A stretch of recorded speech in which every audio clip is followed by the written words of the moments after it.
In today's episode, I'm going to tell you two stories. In the first story, it's ultimately about this person who is so set on making a change in their lives that they take drastic measures to effect that change, with some very unfortunate consequences.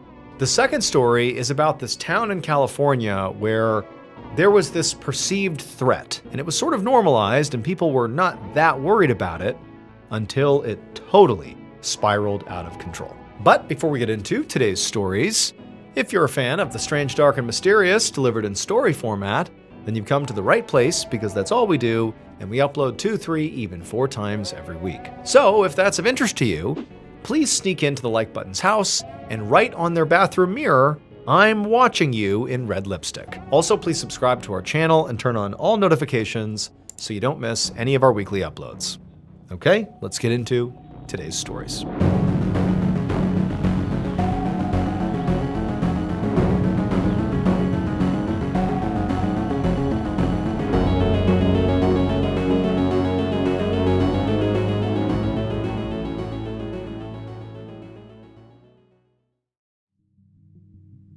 Early in the morning on February 5th, 1990, 57-year-old Leverne Pavlinok stood in the kitchen of her Wilsonville, Oregon apartment making some coffee. Mornings were the best part of Leverne's day because she had the whole apartment to herself. Now, she lived with her boyfriend, John Sosnovsky, but he worked at a nearby mill and had to be out early in order to catch the bus there.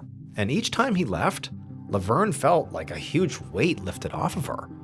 Because when John wasn't home, Leverne could go about her day and pretend she was safe. But that's all it was pretend.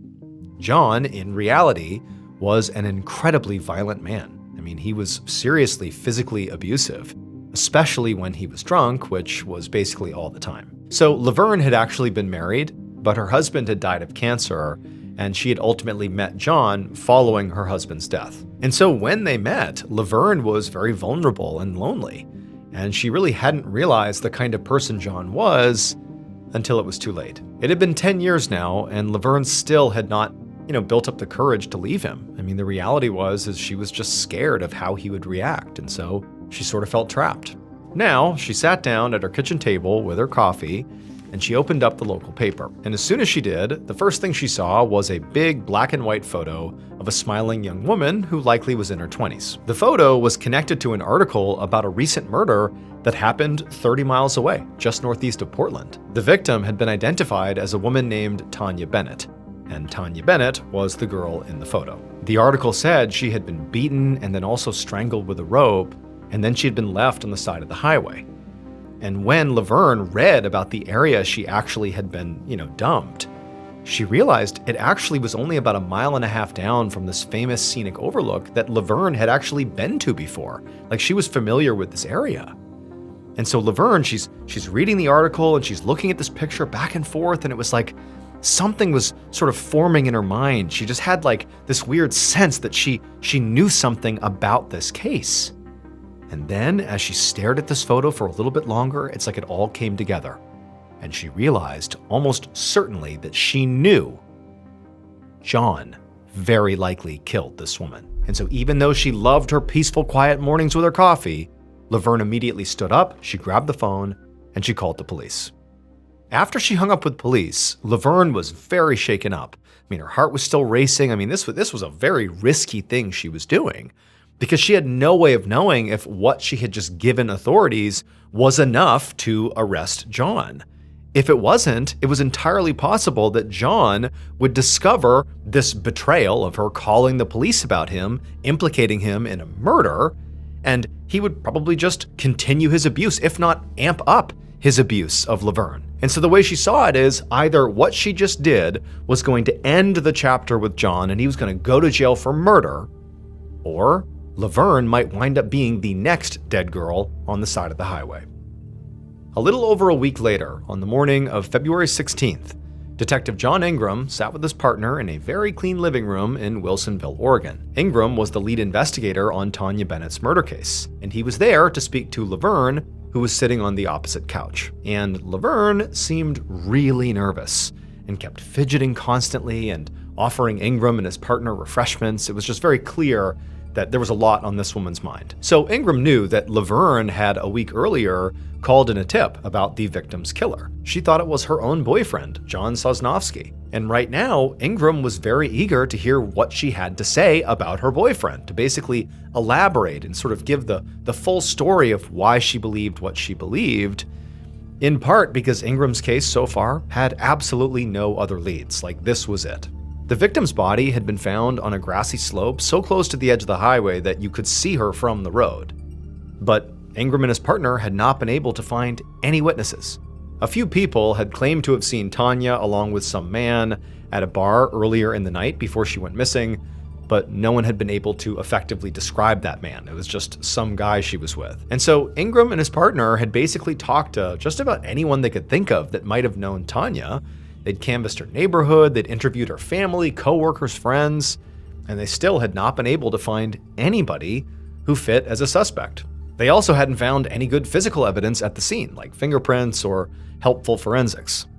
So now, Ingram was hoping that Leverne was going to be the key to his whole case. And so eventually, Ingram looked at Leverne and said, "Whenever you're ready, tell me what you know. Tell me the story of why you believe John killed Tanya." Now, at first, Leverne just continued to squirm in her seat, and she was, obviously very nervous, but eventually, after Ingram told her to just, take a breath, calm down, it's okay, we just want to hear your story, eventually, with a shaking voice, she told them that on the night of the murder, John had come home around maybe 1 or 2 in the morning and immediately got in the shower. Now, this was unusual. I mean, this is not something that he typically did. He didn't shower at 2 in the morning, but Leverne really hadn't thought much of it until the next day when they went to a local bar, and she'd literally overheard John bragging to somebody about murdering Tanya, describing how he had picked her up at a truck stop, killed her, then took her to the highway by Columbia River Gorge to dump her body by this scenic overlook. As Leverne spoke, Ingram and his partner were shocked.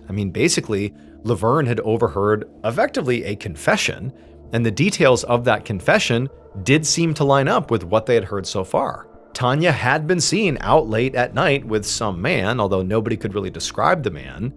And also where her body was found, it was near the scenic overlook, something that was, publicly known, but still, that's what Leverne heard John say. It lined up. But he kept a poker face and just told Leverne to please keep going, keep elaborating. And so Leverne, she continued speaking, and she went on to say that the reason she didn't come forward right away was because she was scared of John. He was a violent alcoholic who abused her, which is also part of the reason why this seemed real to her. She was totally not shocked at the idea that maybe John killed someone, but she was basically fearful that he might kill her too. And so she had kept it to herself until she had seen the article in the paper and also saw the picture of the girl, and she just looked so young and innocent, and she just couldn't help but feel like she owed it to that girl to come forward. Now, at this point, Ingram's mind was whirling. If this was all true, it was huge for this case. Potentially, this just solved the whole murder. This is what happened potentially. But he also knew, right now, it was just one woman's story. He needed actual proof. He couldn't just take Leverne's word for it. So he asked Leverne if he and his partner could just go ahead and search the apartment. And as soon as Leverne nodded, the detectives jumped to their feet and got to work. Leverne led the detectives down the hallway to the master bedroom, and then from there, she backed off and just, let the men get to work. And the detectives, they immediately split up and spread out to cover more ground. Ingram had actually brought along a list of stuff that they were theoretically looking for. And one of the things on his list was a swatch of denim from the front buttons of Tanya's jeans. It had been missing when they found her, like it had been intentionally cut out, which was obviously pretty unusual.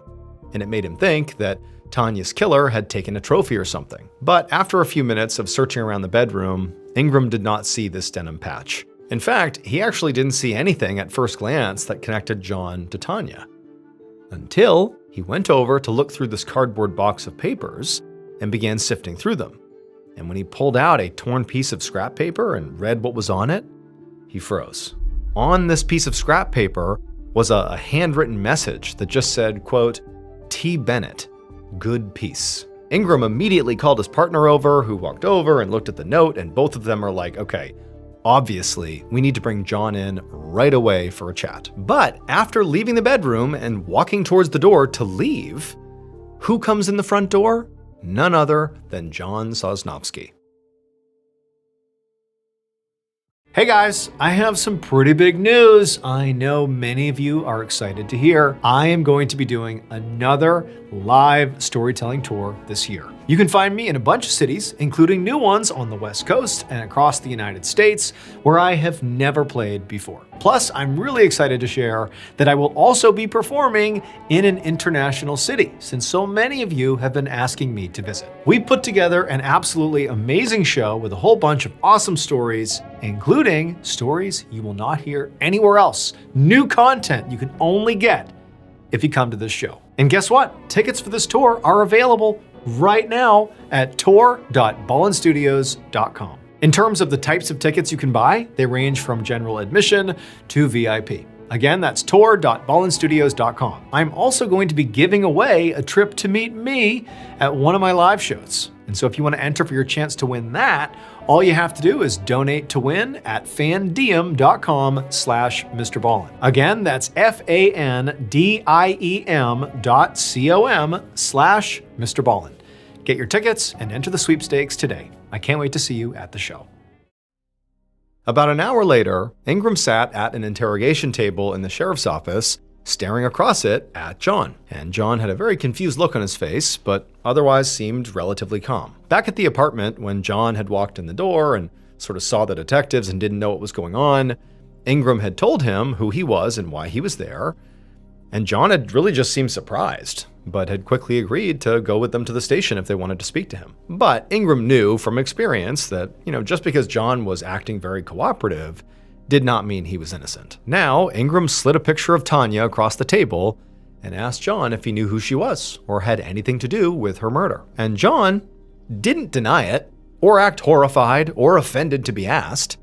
He just said he didn't really remember. And when Ingram showed him the note they found in his bedroom that said T. Bennett, good peace on it, John just sort of squinted at it and said he really wasn't sure if he wrote that or not. So these were all very straightforward questions, and it was highly suspicious to Ingram that John apparently just couldn't answer them, at least not cleanly. And really the rest of his interview went the same way, with John giving mostly just vague non-answers to everything Ingram asked, no matter how binary the question was supposed to be. And Ingram was just sort of struck by how nonchalant John seemed whenever he responded, even though, he was being questioned about his connection to a murder. This was not a time to be nonchalant. This was a time to be forthcoming. However, despite Ingram's very high suspicion of John, realistically, the only evidence he had on John, at least at this point, was all circumstantial, and so was not nearly enough to actually arrest John. What they needed in order to do that was some form of hard evidence that directly connected him to Tanya's murder. So ultimately, at the end of this interview, despite how weird the whole thing had been, Ingram just sighed and told John that for now, he could go.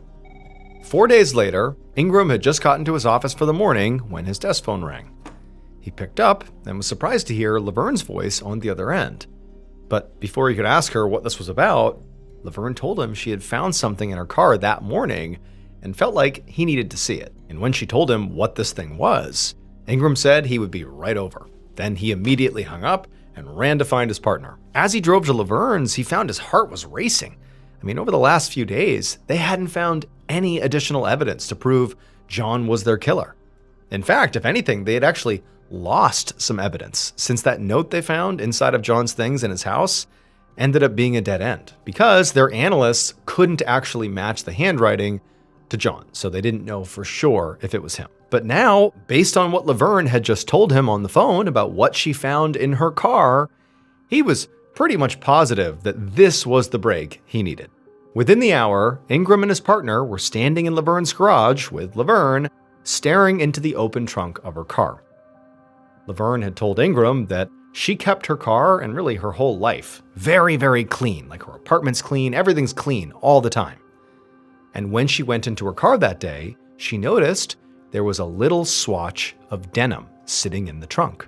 And she knew that she had not put it there, and considering she was sort of on high alert about John and about his connection to this murder, it just seemed like something worth flagging to police. And for Ingram and his partner, as they're staring into the trunk at this little swatch of denim, that looks very much like the swatch of denim they were secretly looking for. They had not publicly revealed that the killer had taken a little swatch of denim from Tanya's jeans. That was private. They're looking at this thinking, oh my goodness, like this is the break we needed. Clearly, that's the denim from Tanya's jeans. And so Leverne was right to call this in. This is potentially huge.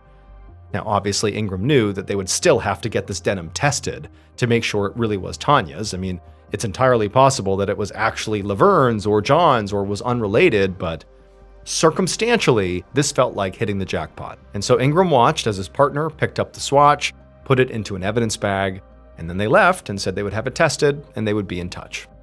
The following morning, Ingram was at his desk reviewing all the evidence that they had so far. And by this point, they had a lot of evidence. The previous night, after finding the denim, they had brought John in for a polygraph test, and he had completely failed it. The test administrator had even noted that, in his opinion, John definitely knew what had happened to Tanya. So now, realistically, Ingram was just sort of waiting on confirmation that that fabric was a match. And then at that point, they could go and arrest John. And when Ingram's phone rang, he picked it up immediately, and it was the lab. And so Ingram sat up straight, ready for some good news, but the tech on the other line sounded sort of glum, and he told Ingram that the denim from Leverne's car did not match the jeans that Tanya was wearing, so it was not hers. And at this, Ingram was just completely stunned. I mean, the idea that they had just found the same unique cut of denim in a car in their main suspect's house could not be a coincidence. I mean, it was not typical for people to have little swatches of denim lying around. Like, this is not something that you just happen to have. It felt sort of specific. And so there just had to be more to this than met the eye. And even though Ingram tried to work out some kind of reasonable explanation for why that swatch was there, the only thing that actually made sense was that the fake denim was planted there. And so feeling a mix of, again, shock, but also just frustration here. I mean, he thought he was so close to solving this thing, and now he was sort of back to square one. Ingram realized that the next stop had to be Leverne's. He needed to go speak to her again. Later that morning, Ingram and his partner were once again back in Leverne's living room with a very nervous-looking Leverne sitting across from them. This time, Ingram was going to be a little tougher on her, because he now knew that, whatever she had told him before very likely was not the full story. And as soon as Ingram asked Leverne point blank if she had planted that evidence, that denim inside of her car, Leverne just kind of looked back at him and her face began to sort of quiver, and then she just started sobbing. And she told him she was so sorry. She explained that she had cut up some jeans and put that front button part in her car and pretended to have found it so that they'd be able to arrest John. She said she had just gotten so worried when they let him go after interviewing him because she knew John killed Tanya. He had to have. She heard him talk about it. Like, he did it and he's dangerous. And she just wanted to make sure the police held him accountable. Now, when Ingram heard this, he could hear like the earnestness in her voice. Like, clearly this woman is scared of John and thinks he did this. She believes he did this.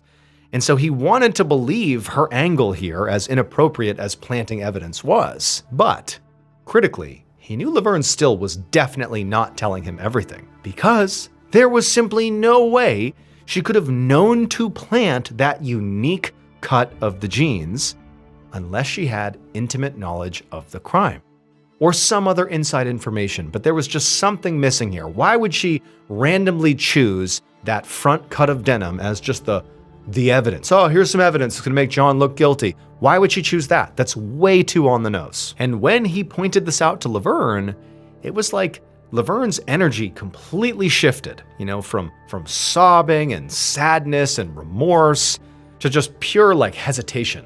Like, she didn't really know how to react, but there wasn't any more sadness. It was like, uh-oh, something's off here. And then Leverne kind of took a deep breath and she looked at Ingram and she said, I was lying.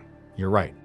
My story about planting the evidence, that was a lie. But she went on to say that the reason she had lied was because she had ultimately been too afraid that if the police knew the whole story, that she would get in trouble too. Then Leverne explained what really happened to Tanya. On the night that Tanya was murdered, Leverne said John called her that night and he was sort of frantic.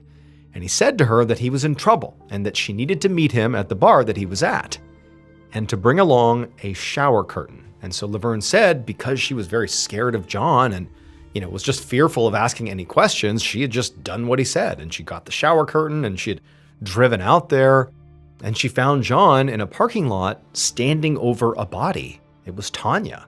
And she was just lying there on the ground, motionless. Leverne said she was horrified and didn't know what to do, so she just helped. She literally helped John put Tanya's body into her car, Leverne's car, wrapped her up in that curtain she'd brought along, and then together they dumped her body at a spot along the highway. But as Leverne continued to talk, her story suddenly got much darker because she actually eventually confessed that Tanya had not been dead when she had first arrived, but instead she was still clinging to life. And at John's request, Leverne had tied rope around Tanya's neck and held it tight while John sexually assaulted her. Leverne said after he was done, Tanya was no longer breathing. Ingram could barely conceal his shock when she explained this.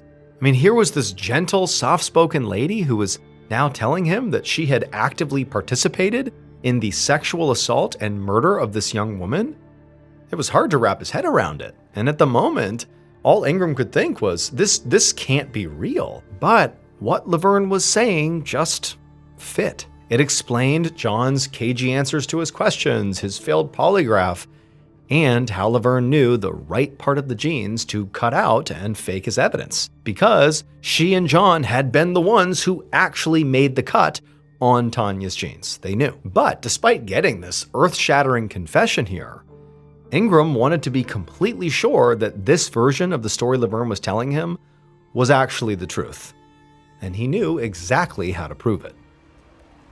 The following day, Ingram was behind the wheel of his cruiser next to his partner, and Leverne sat in the back, sort of absent-mindedly staring out the window. They were driving down the highway northeast of Portland, and Ingram had instructed Leverne to let him know when they reached the spot where they dumped Tanya's body. Now, the newspapers had published the general location of where the body had been found, but certainly not specifics. So Ingram knew that if Leverne could point out the exact spot, well, that meant she was telling the truth.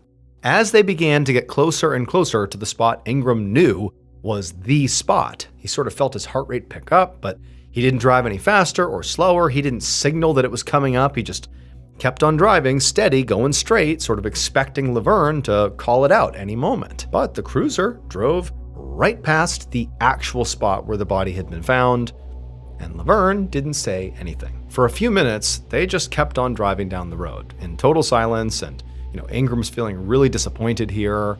And as they're driving along, suddenly Leverne says, "Hey, wait a minute, turn around." So Ingram did, and soon they were headed back the way they'd come. And this time, when they passed the actual crime scene, so the actual spot where Tanya had been found, Leverne called it out and said, "That's where she was. Stop." As Ingram parked the car, he looked back at Leverne, who was staring intently out the window, right at the exact spot on that slope right off the highway where the body had been found. Then, once they were parked, all three of them got out of the car, and Leverne went over to the edge of the road and pointed, like right to the exact spot where Tanya had been found on this slope. And even though Ingram tried to keep his expression neutral here, internally he was sort of amazed. I mean, clearly Leverne was telling the truth. It would have been impossible for her to have chosen that specific spot without having prior knowledge of where Tanya had been, meaning she was telling the truth. She must have been involved in killing Tanya. As they all climbed back into the car, Ingram knew they now had more than enough to formally arrest John and also Leverne. She'd done the right thing by coming forward, but of course now there were going to be consequences. On February 21st, so 16 days after Leverne called with her first tip, John Sosnovsky was arrested. And 5 days after that, Leverne was arrested as well, and both of them were charged with murder. About 11 months later, Laverne's trial started, and at that point, Leverne actually tried to change her story again. She tried to recant her confession and said, "No, I didn't actually do this." But the jury didn't buy her change of heart and convicted her of murder, and she was sentenced to life in prison. As for John, 2 months after Laverne's sentencing, he was given the same sentence, life in prison. And that should have been the end of the case, at least from the legal perspective. But for the next 3 years following sentencing, Ingram just couldn't stop thinking about Leverne and John and Tanya Bennett. Despite what Leverne had done, he felt a lot of empathy for her. She'd obviously been under John's control and had seemed genuinely terrified of him. But more than that, Ingram had this horrible, nagging feeling that they'd gotten something wrong here. Then, one March afternoon in 1994, Ingram was in his office at the sheriff's department going over some paperwork when his desk phone rang. When he picked it up, it was the prosecutor who'd worked Tanya's case. And the prosecutor said they'd just gotten a very strange letter about Tanya's murder. And as soon as the prosecutor described the letter's contents, Ingram felt sick to his stomach. Ingram had been right to worry that he and his partner and really the whole legal system had potentially just gotten something wrong with this case. It just felt like there was something left unsaid. There was some loophole, there was some loose end something, but he didn't know what it was. It would turn out the thing that was wrong was Leverne, because their star witness, Leverne, was not just this sweet older lady afraid of her abusive boyfriend who had come forward and told the truth despite the consequences. That wasn't really the story. In fact, basically everything she told Ingram and his partner was a lie. What was true, and what ultimately drove Leverne to do what she did, was she really wanted to break up with John, but she didn't know how to do it. And so what she ultimately did to attempt to rid herself of John was to frame him for murder. And at first, she did an incredible job. She read everything she could, little details about the murder in the news. She also snuck a peek at Ingram's list of evidence during that early interview that was done at her apartment. And so that's how she knew about, that swatch of denim they were looking for. And she also just happened to take a few really lucky guesses. Like when she pointed out the spot on the side of the highway where the body was found, she just guessed, but it happened to be right. However, the problem was, despite, basically nailing the framing of John and getting him wrapped up with a murder conviction, she also sort of inadvertently implicated herself. When she came out and said, well, I participated in the murder, her thinking was, they'll take pity on me and they'll blame John, he'll go to jail and I'll be okay. But no, she also got convicted of murder and went to jail as well. And Leverne and John were literally in prison, basically riding out their life sentences, when the actual killer, the real Tanya Bennett killer, sent a letter to authorities confessing to his crime. That was why that prosecutor called Ingram. It was to tell him, I think there's been a mistake. They clearly didn't do it. After the real killer was arrested in 1995, Leverne and John were both released from prison. In total, they both served 4 years in jail, all because of Leverne's lies.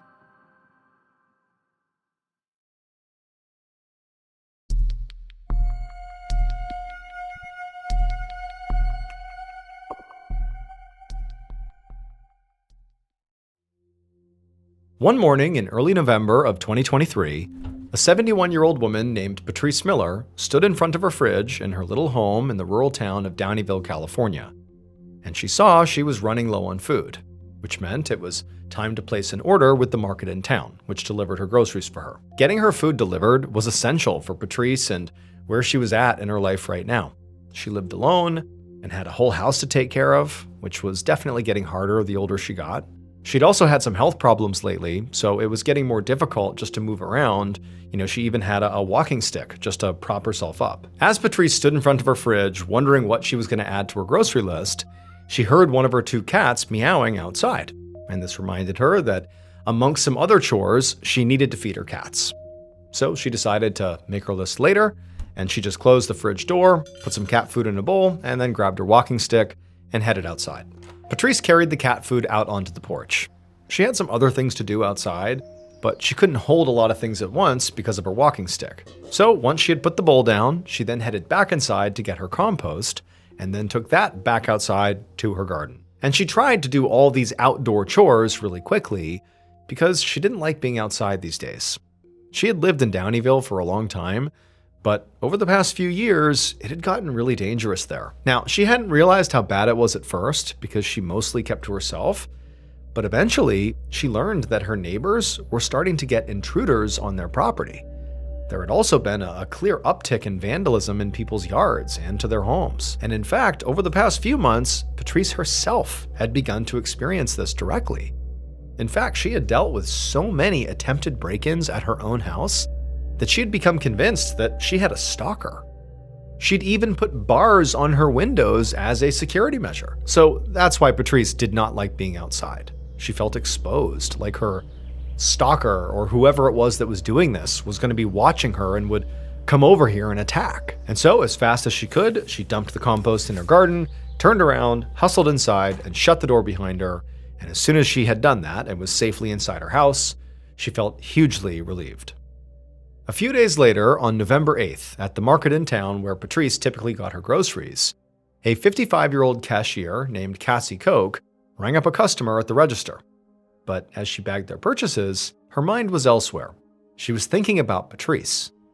Cassie was typically the person that delivered Patrice's grocery order, but over the years, they had become closer than just a customer-provider relationship. They were friends. In fact, these days, the two of them would speak on the phone fairly often, just to chat. But now, Cassie realized she hadn't heard from Patrice in days, which was very odd, both because of their friendship, but also because she knew it had been a while since Patrice made her grocery order. And so Cassie had begun asking around at the store and had found out that nobody else had heard from Patrice either. Now, Cassie knew it was possible that Patrice was just busy, and for pretty much anybody else, one missed order or even a couple missed orders wouldn't be enough to make Cassie worry. But in this case, Cassie was extra concerned because she knew about Patrice's stalker. And she knew that Patrice had even called the authorities about it, but they really hadn't been much help. Remember, this is a tiny rural town in California that had experienced a lot of exactly what Patrice was experiencing: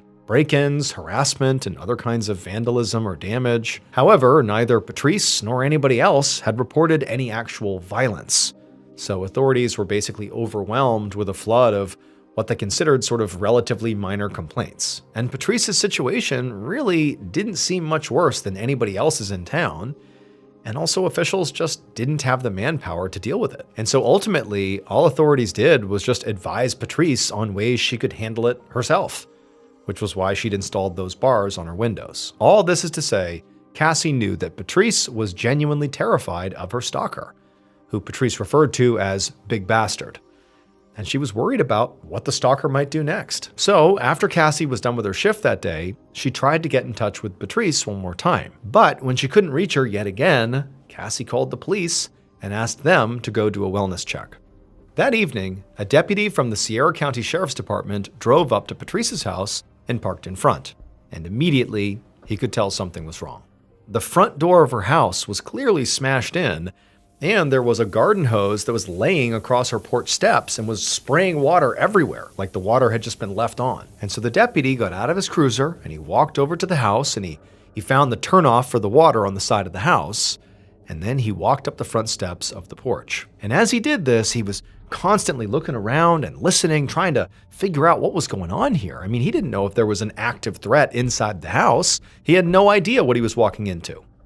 And so he's on the porch, and before going in through the front door, which was obviously, smashed open, he looked in a window to see if he could see into the house to gauge what was going on here. And when he looked inside the house, the first thing he saw was blood all over the floor. And at that point, he unholstered his gun. And so now, with his gun raised, the deputy stepped into the house. And he slowly walked through the living room, listening for any signs of sudden movement or an indication there was someone still in the house. But he didn't hear anything. And so there didn't appear to be an intruder present right now. But there was also no sign of Patrice. All he saw was that blood towards the front of the house. That was it. And so the deputy, he left the living room and walked towards the kitchen. And as soon as he stepped across the threshold into the kitchen, he breathed in and just kind of held his breath because what he saw was just chaos. All the cabinets were open, and all over the floor were remnants of all the food that likely was in the cabinets, like pieces of food and ripped up packaging and broken jars. A window at the far end of the room was also smashed, and the security bars that Patrice had put on the window were bent and hanging by their hinges. There was actually so much just debris and just chaos in the kitchen that at first, the deputy didn't register what was actually laying in the center of the kitchen on the floor. But then, when his brain sort of processed it, he realized what he was looking at was Patrice. At least, what was left of her. But she no longer looked human, because her body had literally been torn apart. The deputy quickly left the house and called in his terrible discovery to the sheriff. And within an hour, Patrice's property was swarming with police and crime scene techs and a forensic expert who specialized in this type of scene, and detectives fanned out all across the area and began speaking to Patrice's neighbors. And because pretty much everyone in the neighborhood had been experiencing the same type of break-ins and property damage that Patrice had been, it actually didn't take long for police to develop a profile of Patrice's killer. Their conclusion was that very likely the killer was the same individual who was harassing everybody else. But what officials couldn't understand is, why had everybody else experienced effectively minor vandalism, but Patrice went from minor vandalism to really excessive violence? And this required developing a profile of Patrice.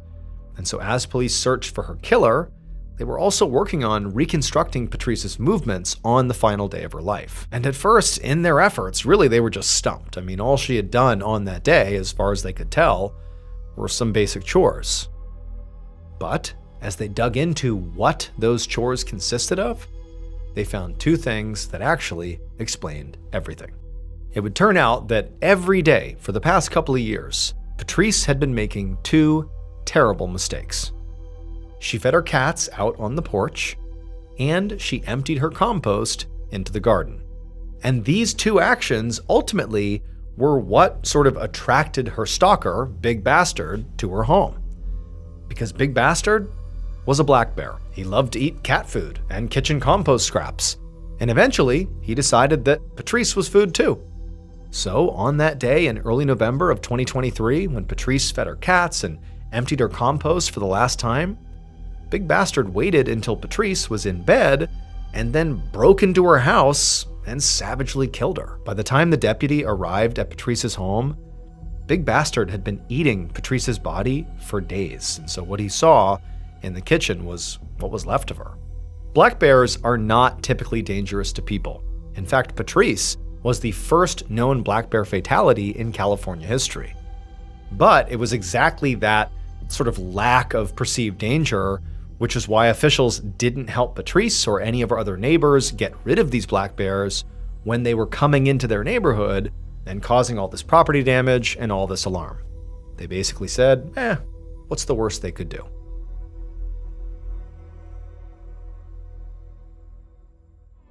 Thank you so much for watching today's episode. Let me know what you thought of it in the comments below.